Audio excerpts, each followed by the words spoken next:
Sud Radio, la santé en mouvement, Vanessa Pérez. Bonjour et bienvenue dans la santé en mouvement, l'émission pour prendre soin de vous au quotidien. Et aujourd'hui, on va aborder un sujet qui nous concerne tous, même si on n'aime pas toujours en parler, les maux de ventre. Alors comment les reconnaître et prévenir ces maudites situations inconfortables? Comment adapter notre alimentation et notre hygiène de vie pour changer la donne? Et en quoi les microbiomes, ces milliards de micro-organismes, influencent-ils notre santé physique et mentale? C'est ce que nous tenterons de comprendre avec nos invités. La santé en mouvement, c'est tout de suite et c'est sur Sud Radio. Sud Radio, la santé en mouvement, Vanessa Pérez. Et pour commencer cette émission spéciale maux de ventre, nous avons le plaisir de recevoir Nadia Fatala. Nadia, bonjour. Vous êtes gastro-entérologue et vous exercez entre autres au sein du groupe hospitalier Paris-Saint-Joseph. Alors pour commencer, parce qu'on aime bien commencer par les fondamentaux dans la santé en mouvement, où commence et où se termine la responsabilité d'un gastro-entérologue comme vous, Nadia ? Alors, un gastro-entérologue s'occupe de tout le tube digestif, c'est-à-dire de la bouche jusqu'à l'anus, donc l'œsophage, l'estomac, l'intestin grêle, le côlon et la partie terminale qui est le rectum et l'anus, mais également les organes pleins qui s'occupent un peu de la digestion, entre autres le foie et le pancréas et éventuellement la rate. Alors, dites-nous Nadia, les troubles gastro-intestinaux les plus fréquents chez les Français, aujourd'hui, quels sont-ils ? Alors, très fréquents, donc motif de consultation, tube digestif haut, épigastralgie, reflux et dyspepsie, c'est-à-dire difficulté à digérer. Et pour le tube digestif bas, sur lequel on va s'attarder, c'est plutôt les douleurs abdominales, les ballonnements et les troubles du transit, en particulier la constipation. Alors justement, on va commencer par la constipation, Nadia. Très concrètement, tout le monde a connu ce type de troubles ou de symptômes. Expliquez-nous les causes et comment justement on peut s'en affranchir. Alors, la constipation, c'est un symptôme qui est fréquent. Alors, probablement, il y a l'impact de notre alimentation, c'est ce qu'on appelle la Western Diet, qui est une alimentation qui est hyper transformée, avec une alimentation qui est hyper calorique, mais qui est très pauvre en fibres et en micronutriments, en vitamines. Donc, au final, donc on apporte beaucoup de calories et très peu de fibres. Donc, ça, c'est vraiment une cause qui est assez classique. Après, il y a la sédentarité, c'est-à-dire qu'on est de plus en plus sédentaire. Et ça, c'est un symptôme qui est un peu fréquent chez les personnes âgées, qui bougent beaucoup moins et qui d'autant plus prennent beaucoup plus de médicaments. Et donc on sait qu'il y a certains médicaments comme certains antihypertenseurs, antidiabétiques, donc antiépileptiques, qui peuvent participer à la constipation. Aussi, il y a des patients qui ont des douleurs chroniques, qui prennent des opioïdes, des antalgiques qui peuvent favoriser la constipation. Il y a aussi le manque d'hydratation. Donc, on s'hydrate pas de manière assez suffisante. Et donc, il faut au moins 1,5 litre de liquide par jour, puisque le côlon il est comme une sorte d'éponge qui absorbe l'eau. Et en fait, les selles arrivent complètement desséchées au niveau du rectum. Alors, 2-3 conseils vraiment très opérationnels. On va se dire, voilà, on est le week-end. On veut éviter, alors vous n'êtes pas magicienne, hein, mais on veut éviter dans les jours qui viennent d'être indisposés. Que nous conseillez-vous ? Alors en fait, globalement, il faudra introduire davantage de fibres. Et j'insiste, c'est pas la salade verte, c'est vraiment les fibres solubles de type graines de chia, graines de lin, du son de blé, du pain complet. Éventuellement, bouger un peu plus, boire davantage d'eau et avoir en fait une routine aux toilettes, parce qu'il y a des gens qui perdent en fait, ils émoussent leur réflexe gastrocolique et parce qu'ils zappent cette envie d'aller à la selle et donc in fine on arrive à des selles qui sont complètement desséchés qui sont au niveau du rectum. Et donc, il faut se forcer ou alors il faut vraiment écouter son corps et aller immédiatement aux toilettes si on en a besoin? Il faut aller immédiatement aux toilettes et donc on voit que des patients sont constipés, que ça remonte à l'âge de la scolarité parce que, comme vous pouvez l'imaginer, les conditions ne sont pas optimales parce qu'il n'y a pas des mesures d'hygiène, il n'y a pas d'intimité nécessaire et donc en fait ils apprennent à émousser le réflexe d'aller à la selle et donc in fine on se retrouve avec une constipation fonctionnelle de transit qui est parfois assez sévère. Donc prendre le temps et écouter son corps. Alors oui. On parle aussi du côlon irritable quand on n'a pas vraiment d'explication à donner aux patients. On dit voilà, vous avez un côlon irritable. Vous quand vos patients viennent vous voir, est-ce que c'est une des réponses ou alors vous allez plus loin dans l'investigation? Alors syndrome de l'intestin irritable, c'est un diagnostic d'élimination surtout chez les personnes âgées. C'est-à-dire à partir de 45 ans, on va se dire allez, aux 40, 50, on va poser une coloscopie et puis retenir le diagnostic de syndrome de l'intestin irritable. Entre autres, chez les personnes jeunes, donc on peut éventuellement proposer en fait une exploration endoscopique si on a une altération de l'état général, des émissions de verrues sanglantes qui peuvent nous orienter vers une maladie inflammatoire chronique de l'intestin. Mais assez souvent, en fait, on retient un peu ce diagnostic sur des symptômes qui sont un peu non spécifiques, ballonnement, douleur abdominale, troubles du transit. Et donc, c'est symptômes qui sont assez fréquents, mais c'est vrai que la place de la coloscopie pour éliminer cancer du côlon, maladie inflammatoire, polype, est quand même indispensable avant de retenir ce diagnostic. Alors, vous avez cité un mot qui est le mot ballonnement aussi, qui contrarie beaucoup d'entre nous au quotidien. Est-ce que c'est quelque chose qu'on peut éviter ou du moins limiter, le ballonnement? Alors, le ballonnement. Donc, en fait, on a des aliments qui sont très fermenticibles, ce qu'on appelle les FODMAPs. Et donc, on commence par identifier dans l'alimentation ce que vous mangez et qui est potentiellement très fermenticible. Donc, il y a des régimes d'exclusion éventuellement à proposer, mais en concertation avec une diététicienne ou un diététicien, pour éviter les régimes d'exclusion qui sont très restrictifs et qui, in fine, donnent un amaigrissement, une perte vraiment polyvitaminique, etc. Donc, le principe, c'est d'éviter pendant 3 mois et puis de réintroduire progressivement. De la même manière, le gluten et le lactose, hein, donc c'est des aliments qui sont potentiellement très fermenticibles. Par la suite, donc tout ce qui est alimentation très grasse, vraiment est à éviter.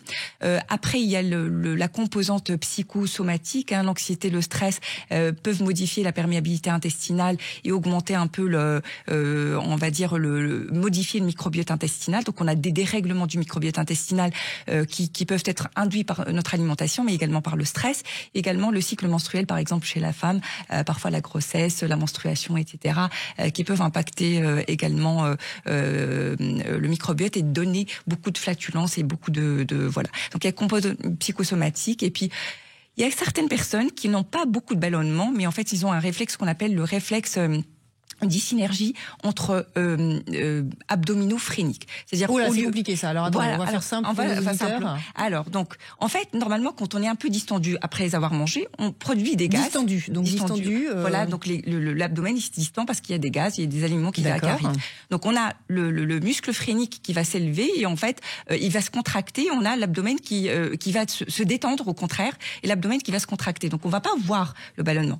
Mais chez certaines personnes, on va avoir en fait l'inverse. C'est-à-dire que on va avoir une distension de l'abdomen et le muscle phrénique il va se contracter. Conclusion, il faut les rééduquer. D'accord. Et voilà. Ça, c'est quoi? On va voir son gastro-entérologue et il vous donne quelques petits exercices à faire pour bien se comporter. Voilà. C'est ça? Exactement. D'accord. Alors vous avez cité aussi le mot microbiome. On cite plein de gros mots aujourd'hui, ou alors des mots qui ne sont pas familiers. Et on en parlera dans cette deuxième partie d'émission. Il y a beaucoup de traitements depuis une vingtaine d'années dans les pharmacies justement pour rééquilibrer ce qu'on appelle la flore intestinale. Expliquez-nous en quoi ça consiste, parce qu'apparemment on a 4 kilos de ces petits microbiomes en fonction de son poids, mais qui sont là, c'est ça? C'est des milliards et des milliards. Alors sachez-le qu'en fait on peut agir que sur très peu. En fait on a un microbiome qui est quasi en fait génétique. Le microbiome, donc on voit un côlon et on voit tous ces organismes qui vont des bactéries, c'est ça? Ouais, qui vont participer à l'absorption. Il y a en fait la digestion. Donc ils ont un rôle. Hein. Donc ils détruisent. C'est l'usine à détruire en fait ce qu'on a mangé pour le transformer en matière fécale. En micronutriments et puis en fait en des déchets qui vont être éliminés. Alors et globalement en fait on est né avec ce microbiome. Et puis en fait, certains impacts environnementaux peuvent altérer ce microbiote ou prise d'antibiotiques au long cours, dérèglement, anxiété, stress, etc. Donc il y a une partie, ce qu'on appelle un peu l'épigénétique, qui peut modifier un peu ce microbiome. On peut agir dessus avec des probiotiques, mais on va dire qu'on est pour l'instant un tout petit peu déçu de l'impact de ces petites bactéries qu'on rajoute dans notre alimentation. L'effet est controversé. Il faudra privilégier certaines souches de bactéries que je vais pas dire. Et alors Nadia, on parle également de transplantation fécale, c'est-à-dire tout simplement manger du caca pour rééquilibrer sa flore intestinale. Vous en pensez quoi? Oui, alors c'est vraiment, tout le monde nous en parle, mais en fait pour l'instant c'est vraiment domaine de la recherche. Ça n'est validé que dans les infections sévères ou récidivantes à Clostridium difficile. Ou ça c'est compliqué ça aussi. Alors c'est une infection qui est particulière. Enfin on a un dérèglement, prise d'antibiotiques, etc. Je vais pas en parler. C'est une gastro-entérite qui est assez spécifique. Mais en fait on s'attarde un peu sur la transplantation. Ceci étant dit, les premiers résultats sont négatifs et en fait on est confronté quand même à un problème d'utilisation de cette transplantation, parce que comment ingérer ces capsules pleines de caca et en termes de de sécurité. Donc il y a quand même des pas encore questions, totalement au point. Voilà, d'accord. Exactement. Et les Français consomment aussi pas mal de laxatifs ou des antiacides par confort, on va dire. Vous auriez une recommandation en tant que médecin à leur partager pour éviter peut-être les abus ou la paresse? Alors, en fait, c'est des médicaments en vente libre et comme c'est des symptômes qui sont fréquents, donc j'imagine la facilité d'accès à ces traitements. Ceci étant dit, il va falloir quand même consulter les médecins parce que toutes ces pathologies peuvent avoir un impact digestif et il va falloir quand même explorer l'intestin pour être sûr qu'il n'y a pas d'autres pathologies, par exemple pour le reflux, l'endobrachiosophage, de l'œsophagite et potentiellement cancer de l'œsophage et pour le côlon également. Voilà. Mais les laxatifs et les IPP, ils ont un profil d'innocuité qui est bon, donc globalement très peu d'effets indésirables. In fine, et en fait, je pense qu'il vaut mieux traiter que ne pas traiter, même si vous consultez pas. C'est ça le message. Nadia, pour conclure, les consultations en gastro-entérologie, elles sont souvent retardées en France.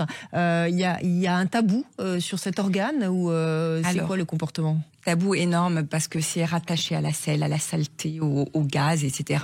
Donc probablement on se retient un peu. Et puis en fait il y a un défaut d'accès aux soins parce qu'il n'y a pas assez de gastro-entérologues et beaucoup de symptômes digestifs. Donc quand est-ce qu'on met le curseur pour aller voir le médecin, on ne sait pas encore.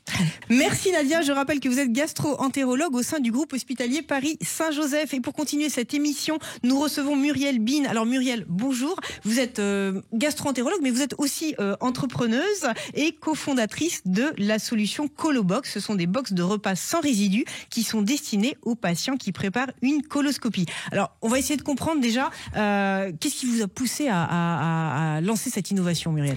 Bonjour. Écoutez, en fait, donc comme gastro-entérologue, une grande partie de mon activité, c'est prescrire des coloscopies et les réaliser. Et en fait, la coloscopie, c'est un examen formidable parce que ça permet de dépister des polypes qui sont des lésions potentiellement précancéreuses, dépister des cancers, les traiter, parfois quand c'est des petits cancers, retirer les polypes. Donc c'est un examen très utile. Mais c'est un examen qui nécessite, pour être efficace, une bonne préparation du côlon.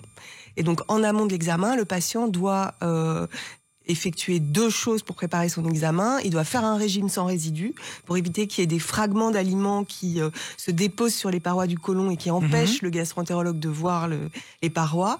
Et il doit prendre une purge pour éliminer les sels. Et donc, en fait, c'est vraiment notre pratique quotidienne. Donc, on se rend compte que les patients ont du mal à faire le régime sans résidus. Ils ont du mal, d'une façon générale, à préparer leur coloscopie, mais en particulier le régime.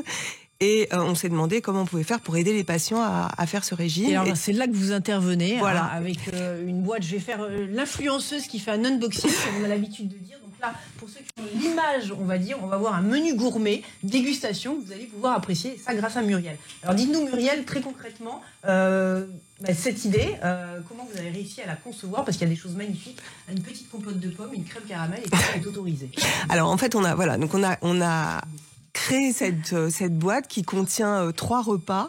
Donc c'est des plats sans résidus qui sont cuisinés par des chefs et qui sont donc ces 3 repas dans une boîte. Et les patients se connectent sur notre site, ils commandent leur box qui est livrée chez eux. Et donc, pour préparer leur coloscopie, c'est quand même très pratique. Ils n'ont pas besoin d'aller faire des courses, de se demander ce qu'ils ont le droit de manger, etc. Ils mangent ce qui est dans la boîte et ils sont bien préparés. Donc, tout est conforme en termes de fibres, en termes de volume alimentaire, et vous n'avez plus qu'à consommer, mettre au micro-ondes et vous régaler, c'est ça? Tout à fait. Alors, il ne faut pas oublier qu'il faut quand même y associer la purge. C'est pas suffisant en soi. On n'oublie pas. Et donc ça, on va sur le site Colobox, tout simplement. Et est-ce que c'est remboursé à ce jour? Alors non, c'est pas remboursé, mais on espère que ça. Voilà. D'accord. Muriel, merci beaucoup. Je rappelle que vous êtes gastro-entérologue et à l'origine de la solution Colobox. Et parce que le pharmacien reste le conseiller de proximité, je vous propose de retrouver Audrey Lecoq, associée gérante pour Pharmazone. Pharmazone.fr, simplifiez-vous la santé. Cliquez, commandez, vous êtes livré. Pharmazone.fr présente la Minute Santé. Audrey, bonjour. Alors, on le sait, le pharmacien peut être l'un des premiers interlocuteurs quand on a un inconfort intestinal ou des maux de ventre. Que nous conseillez-vous aujourd'hui, Audrey ?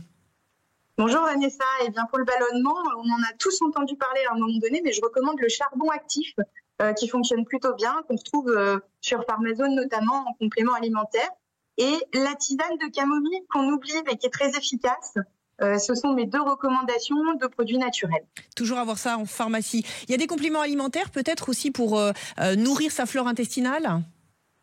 Oui, il existe de nombreux compléments alimentaires et sur Pharmazone, on a une catégorie dédiée à ça, digestion et flore intestinale, où vous allez retrouver plus de 50 produits dédiés exactement à ce type de problématique. Après, vous avez également des solutions quand on a des doutes effectivement par rapport à des pathologies et notamment pour être dans la prévention, pour dépister le cancer colorectal. Audrey, on peut s'adresser aussi à son pharmacien ? On peut s'adresser à son pharmacien et maintenant, on a tout un tas d'autotests. Et il existe l'autotest colorectal que l'on peut faire tranquillement chez soi puisque c'est souvent un sujet tabou. Merci beaucoup Audrey. La Minute Santé. Avec Pharmazone.fr, simplifiez-vous la santé. Cliquez, commandez, vous êtes livré.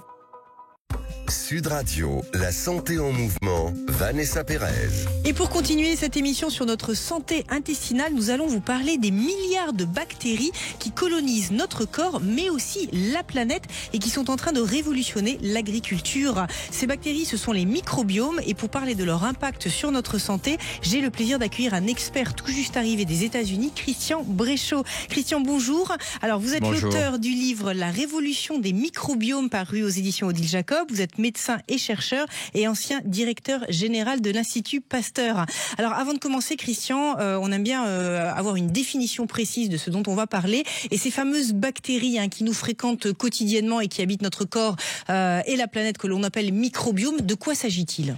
Alors les microbiomes, ça représente, si vous voulez, ces communautés de bactéries. Ce sont des milliards de bactéries. Donc microbiomes, c'est les populations de bactéries, encore une fois des milliards de bactéries qu'on a dans le ventre, dans les intestins, qu'on a dans les sols, qu'on a dans les océans et qui jouent un rôle en fait essentiel pour notre santé, pour la santé des sols. Mais ce qu'on montre, c'est que tout ça est connecté en fait. Alors justement, vous avez une citation, j'aimerais pouvoir le dire ainsi, vous parlez de médecine des hommes, médecine des sols. Est-ce que vous pourriez nous expliquer ce que ça signifie concrètement ? Oui, c'est le point fondamental, c'est que les bactéries sont nos alliés. Alors bien sûr, il y a des bactéries qui sont dangereuses, il ne s'agit pas de nier ça. Mais dans ces milliards de bactéries dont on vient de parler, la plupart nous servent, sont favorables pour notre santé. Et effectivement, quand on regarde ce qu'on peut faire pour améliorer les sols avec des bactéries et ce qu'on peut faire pour améliorer la santé des humains avec des bactéries, eh bien au fond, on s'aperçoit que c'est très proche et qu'on peut raisonner de la même manière. Alors que pour l'instant, malheureusement, souvent, on sépare les choses, on ne met pas ça en commun. Alors, on va appréhender les choses de manière très concrète. Vous l'avez dit, on a plusieurs kilos de ces bactéries dans nos intestins. Elles sont aussi sur la planète. J'ai envie de vous demander la façon dont nous cultivons la terre aujourd'hui, avec ses engrais, ses substances chimiques et ses obligations de rendement. Est-ce que ça a une incidence sur notre nutrition et la qualité de nos bactéries à l'intérieur de nos intestins ? Absolument. Si vous voulez, ce livre ne se veut pas du tout contre l'agriculture moderne et c'est pas du tout une écologie punitive. L'agriculture moderne, elle a permis au cours des 2 derniers siècles de nourrir une partie de la planète, d'augmenter l'espérance de vie. Mais actuellement, on est arrivé à une limite et comme vous venez de le dire, les engrais, les labours profonds, la déforestation, la perte des haies, oui, ça a un impact complet sur les populations de bactéries qu'on a dans le sol. Ces populations de bactéries, elles sont nécessaires pour les plantes, donc pour notre alimentation, pour notre nourriture, pour notre santé. Et c'est un enjeu majeur de ce livre également de montrer qu'il y a des solutions. C'est pas uniquement un constat négatif. Alors s'il y a des solutions, ça veut dire qu'il y a des problèmes, excusez-moi cette trivialité, mais aujourd'hui au niveau de notre santé, de notre immunité, ça veut dire que ce que nous mangeons nous protège moins que ce que nous mangions il y a quelques années ? Alors oui, parce que il y a deux types de problèmes qui s'associent, c'est-à-dire qu'effectivement, malheureusement, avec certaines pratiques d'agriculture moderne, la qualité de la nourriture qui est produite est moins bonne.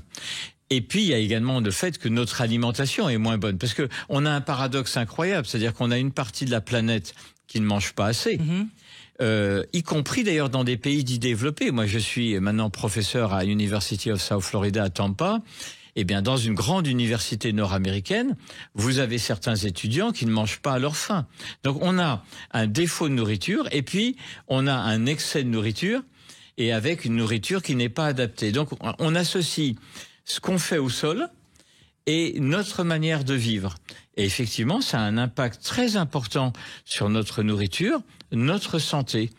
Et il faut absolument remédier à ça. Bien sûr, mais alors si on s'en tient à certaines maladies très concrètement, aujourd'hui, vous pourriez nous évoquer des cas où on voit une corrélation évidente entre la qualité de ce que nous mangeons et des pathologies chroniques ou alors des choses plus opportunistes. Tout ce qui est, par exemple, d'abord le surpoids, l'obésité, le diabète, ça c'est tout à fait évident. Également l'apparition de certains cancers, ça doit certainement jouer un rôle. On sait par exemple pour l'instant que malheureusement on voit de plus en plus de cancers chez des gens jeunes. Il y a des études qui sortent actuellement. Je ne dis pas que c'est la seule explication, mais c'est clair que ça intervient.